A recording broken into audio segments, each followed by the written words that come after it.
Malaysia. Boleh ke aku tanya sikit? Aku tahu dulu kau jaga aku dan selalu ada dekat aku sebab aku ada Iris. Dan aku tahu kau ada rasa bila aku tak pantas dekat Iris. Tapi kenapa sekarang kau aku rasa kau macam mana ya? Ali, boleh aku cakap? Cakaplah. Dulu aku ada kenal dengan budak deki sana. Aku tahu dia keras kepala dan ya macam tu. Dan alasan dia macam tu sebab apa ya? Macam mana aku cakap? Macam mana? Macam mana? Jadi Ali, orang tua dia ejen dekat mata.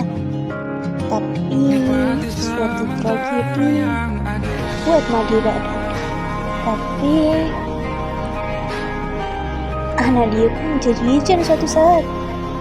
Aku rasa bila dekat dia macam rasa tak puas hati. Rasa aku lagi boleh dekat dia. Tapi setelah apa yang dia lalui, rasa sakit yang dah dia tunjukkan dekat aku dah rasa dia lagi layak lagi aku. Maksud tu budak tu Dulu aku rasa dia cuma budak yang tak boleh buat sesuatu dengan benar. Aku rasa dia masuk dengan mata bukan sebab dia nak, tapi sebuah paksaan yang membuat dia macam tak nak jadi ejen. Suatu saat dia membelot dan aku dah hancur harapan dekat dia. Malaysia.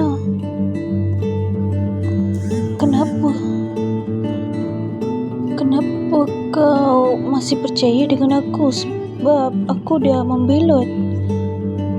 Aku Selepas budak tu balik, aku rasa hidup aku dah macam adalah seseorang yang balik lagi.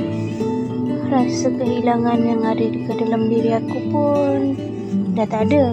Aku rasa cuma dia yang boleh aku percaya.